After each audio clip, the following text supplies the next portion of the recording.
Hello，大家好，我是花花。黄豆芽大家都会炒，但是怎样能炒出特色呢？今天就给大家分享爆炒黄豆芽。首先准备从菜市场买来的黄豆芽，里面撒一小勺盐，倒入清水洗净，记得多清洗几遍。豆芽的皮一定要挑干净，要不然会影响口感。洗好的豆芽捞出来控干水分。猪里脊肉切4片就可以了。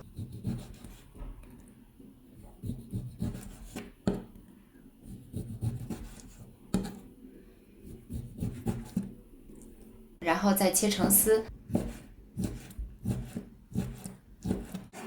放盘子里备用。洗好的韭菜切成段，放盘子里备用。准备7、8个干辣椒，用剪刀剪一下，里面的辣椒籽要扔掉。再倒入清水洗去辣椒上面的灰尘，这样炒的时候也不会炒糊。锅里倒入适量的清水烧开，水烧开了放入豆芽，焯2分钟，焯掉豆芽的豆腥味，捞出备用。锅里倒入适量的油，撒入1小把花椒粒，炒出香味，再全部捞出。炒过花椒粒的油锅里倒入肉丝，翻炒均匀，再倒入干辣椒，1勺红油豆瓣酱，翻炒均匀。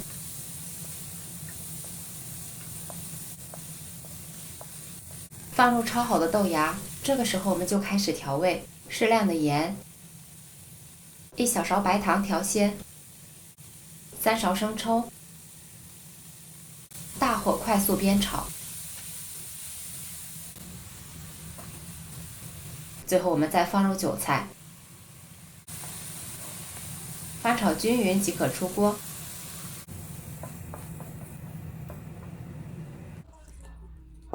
有荤有素，营养非常丰富。配上热气腾腾的大米饭，保证你能多吃几碗。今天的视频就分享到这里啦，喜欢的朋友们记得点赞、订阅哦。